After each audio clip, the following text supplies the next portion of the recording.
Chapter 10 and verse 9. He was a mighty hunter before the Lord. Wherefore it is said, even as Nimrod, the mighty hunter before the Lord. So what made him, or why is the Bible saying he was a mighty hunter before the Lord? Because he hunted the souls of men. Meaning, what he believed in and as he worshiped, by the way, he married his mother and had a son. The son's name was Tammuz, right? That's where Easter comes from. That's where a lot of these holidays come from. That's the worship of it. Christmas, right? It goes into Tammuz. This is way back during the first kingdom after the flood. That's what this is, right?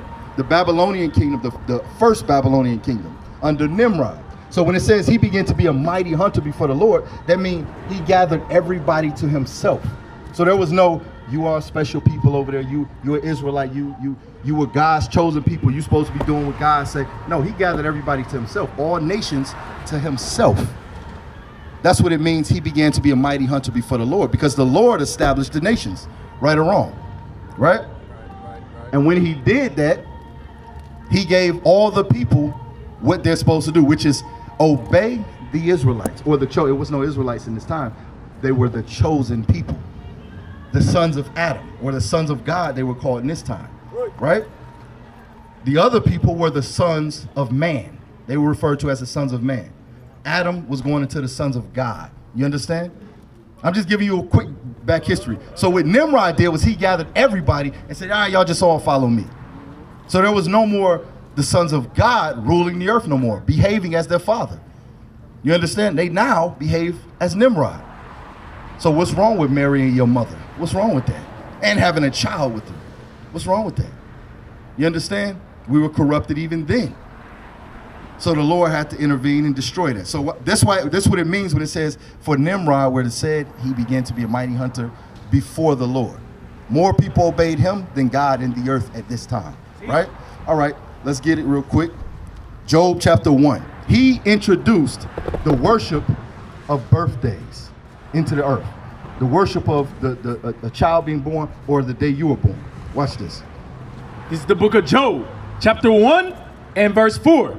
And his sons went and feasted in their houses. Nope, start at verse 1. Let me show you something. This is the book of Job, chapter 1 and verse 1. There was a man in the land of Uz, whose name was Job. And that man was perfect and upright, and one that feared God and eschewed evil. So he feared God and eschewed evil, right? Meaning, evil, right? Watch this.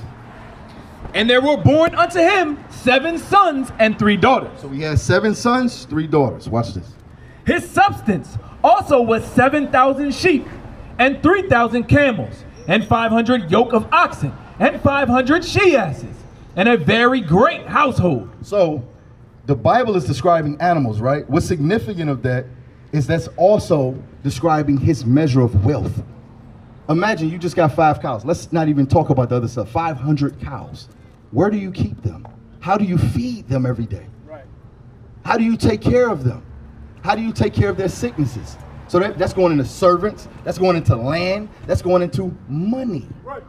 So the Bible is describing this man was wealthy beyond measure. Watch this. So that this man was the greatest of all the men of the East. And his sons went and feasted in their houses, everyone his day. What does that mean? Everyone his day. His day means birthday. You have a day, which is what's your day? That's what your day is. Everyone feasted in his son's house. All his children feasted in his house, everyone on their day. So this is the place where everybody go. We link up, we go to Frank's house when the birthday comes. He know how to throw a mean party. Frank know how to, do it big, right? Watch this. And sent and called for their 3 sisters. Hey, y'all come to the feast. Y'all come to the party. It's Frank's birthday today. It's so-and-so birthday today, right? Watch this. To eat and to drink with them. You see that? To eat and to drink. What is that explaining? A feast, a party, right? It wasn't just eat, drink. Okay, bye. It was, they was partying. Come on. And it was so. When the days of their feasting were gone about. See that? So now it calls that eating and drinking feasting. When the days of their feasting were gone out, come on. That Job sent and sanctified them. Remember, Job was what? A righteous and perfect man before the Lord. One that eschewed evil. Right? Now this is his children. Watch this. And rose up early. Start over. Yes, sir. And it was so, when the days of their feasting were gone about, that Job sent and sanctified them. So while they were feasting, Job like, man, my kids, I know they over there. Because Job didn't teach him that. Remember, it just said he was a perfect man before the Lord. He eschewed evil. Meaning what? He see his kids doing evil, what do he do? He eschewed it. And he ain't shoot them. I ain't gonna say that. Because when they, you ain't gonna shoot your baby, you gonna show them. No, son, that ain't it. Don't do that no more. Right? So when eschewed evil, he eschewed the evil out of his children, for sure. So this is, you gotta, by deducing, right?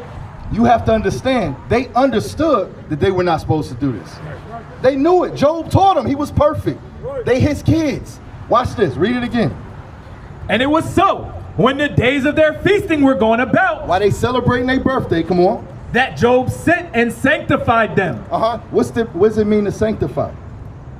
He went and sacrificed and prayed to God to have mercy on them. That's what it means. He sanctified them. Why would he have to sanctify them if there was nothing wrong with what they were doing? Right. Why wasn't he there with them? Right. Why wouldn't they come to his great mansion with all his wealth and riches to do that? Right. Why is it telling you they had to do that at his son's house? Why? Because Job eschewed it. It was evil. It is evil. Watch this. And rose up early in the morning. Come on. And offered burnt offerings. What do we offer burnt offerings for? Back in this time. We don't anymore because Christ died on the cross, right? Being that sacrifice. But what did we offer it for back in these days? For sin. When you sin, it was certain things that you do, right? Like a peace offering. They had to be offered daily in the temple for the sins of Israel. That's daily. You understand? So Job like, yo, I know my kids is in sin. Lord, let me go up and pray and burn burn some oxen or burn something so that the Lord will hear my oblation. Back in the day before Christ, that was the ordinance, right? That was the law, right? Read. And offered burnt offerings according to the number of them all. According to the number of his children. That's right. Why would he have to burn offerings for his children? Because they were in sin. That's right. Lord, don't kill my babies. Lord, I know listen, Father, I get it, but please have mercy, oh Lord. Forgive them, Father. Forgive them, Lord. Have mercy. Don't kill my kids. Watch this. For Job said, it may be that my sons have sinned. It may be that my sons have sinned. How is it that Job don't know? Why he's saying it may be? Because they got away from him to do that. Right. They got away from him to do that.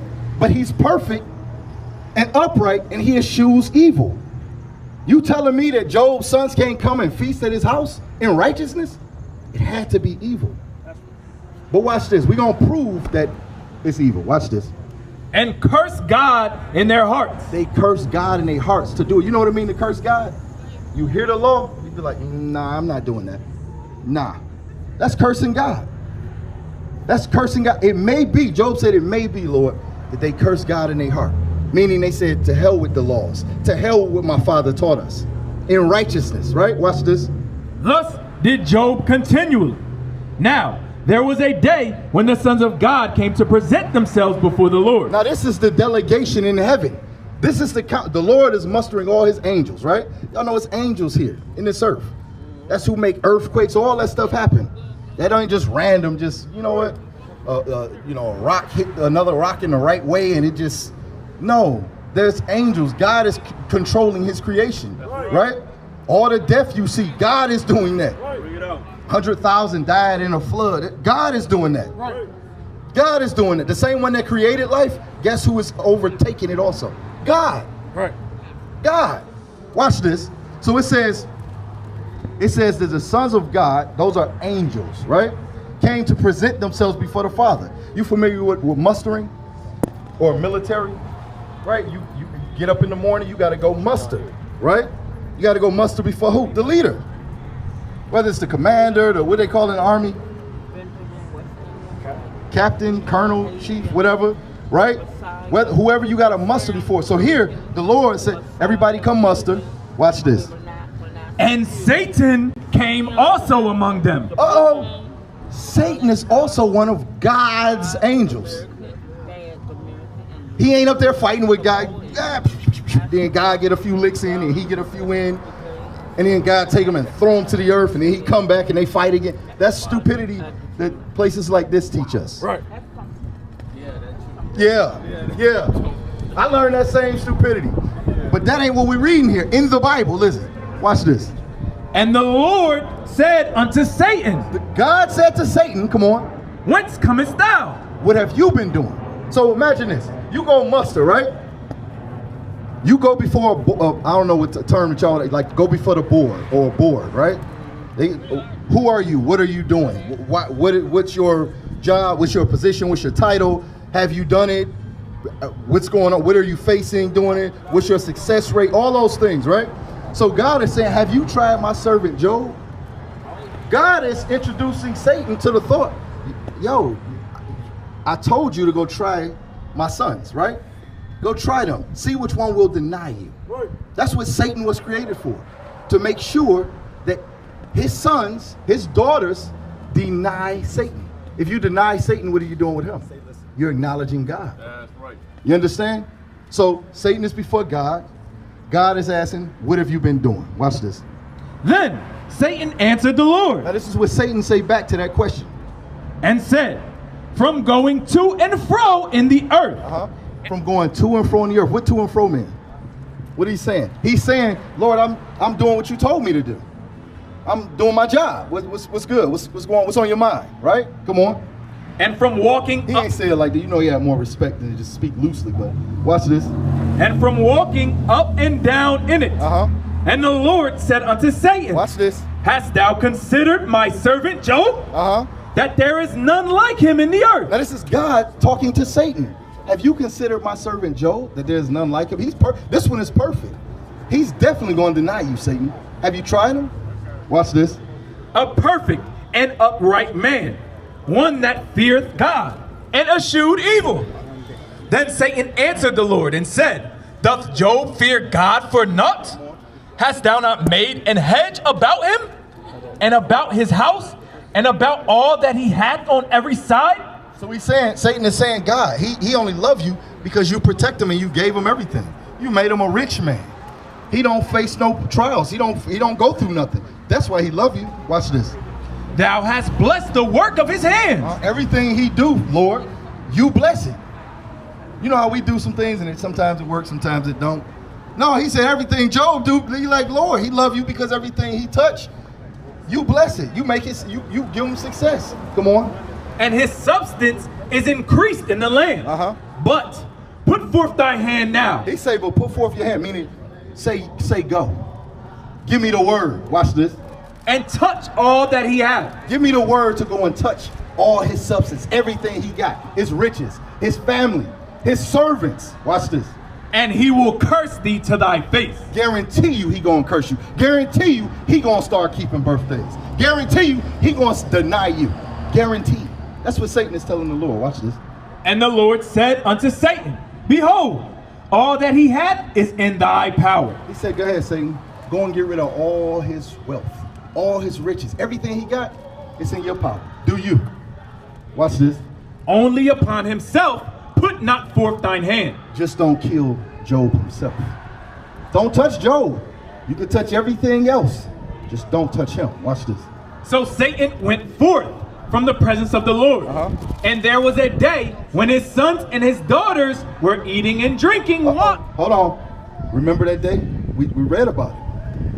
One of those days, everybody eating and drinking, every man his day. Birthdays, watch this. Were eating and drinking wine in their eldest brother's house. In their brother's house, come on. And there came a messenger unto Job and said, the oxen were plowing and the asses feeding beside them. Remember, that's going into what? His wealth, his substance, his estate. Right? Watch this. And the Sabians fell upon them. The Sabians are the enemies, are the other nations. They fell upon Job's substance. They took all Job's stuff. Watch this. And took them away. Come on. Yea, They have slain the servants with the edge of the sword. And they killed all your servants. They took all your stuff. You got jacked. You got robbed. They took everything and they killed your servants. Watch this. And I only am escaped alone to tell thee. Hey, but Job, I made it, but I saw what happened. And he's telling Job the account of what just happened. Watch this. While he was yet speaking, there came also another. While he was yet speaking, while this one is Job, they killed the animals, they took everything, they did, everybody dead, they did. Another one came up. Come on, listen to what the other one said. And said, the fire of God is fallen from heaven. Fire from heaven came from God. Watch this. And hath burned up the sheep and the servants and consumed them. And I only am escaped alone to tell thee. Come on. While he was yet speaking, there came also another. Another servant. Another servant. 3 servants coming to report to Job. Job, it's fire came from heaven. The Sabians, they came and they killed everybody. Another one's coming now. Come on. And said, the Chaldeans made out 3 bands and fell upon the camels and have carried them away. Yea, the slain servants with the edge of the sword. Read. And I only am escaped alone to tell thee. Read. While he was yet speaking, there came also another. Now it's 4 that's reporting on all this destruction at the same time that Job is facing. Watch this. And said, thy sons and thy daughters were eating and drinking wine in their eldest brother's house. Now what is this going into? The birthday feast. We just read that earlier on in verse, was that 4? Verse 4. That's going into everyone eating and drinking his day, right? In their eldest brother's house. Whereas in Job was like, Lord, please don't kill my kids. They doing evil right now, or it may be that they doing evil because they weren't in the presence of Job, right? Watch this. And behold, there came a great wind from the wilderness and smote the 4 corners of the house. The house that they were keeping the birthday feast in, the birthday celebration in. Come on. And it fell upon the young men, and they are dead. God allows Satan to kill all Job's kids on their birthday because they were evil. Why was it that Satan could not take Job's life? There you go. He was perfect. Baruch chapter 4. He was perfect. That's why. What made him perfect? He eschewed evil. He eschewed the bad. Right? Watch this. I'm going to show you something. Read. This is the book of Baruch, chapter 4, verse 1. Read out. This is the book of the commandments of God, and the law that endureth forever. All they that keep it shall come to life. Everybody that keep it, gonna come to life. Or preserve your life. Read. But such as leave it. But such as leave it. Remember it said they cursed God in their heart. Meaning they left from what they were taught. They left the commandments that their father that eschewed evil, that was perfect, taught them. Right? They left off from that. Watch this. But such as leave it shall die. But such as leave the commandments of God shall die. That's why we go through what we go through. That's why. It's not random. What is a nation?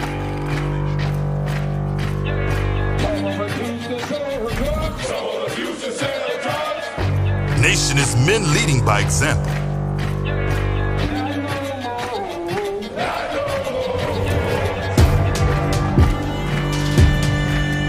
Nation is family.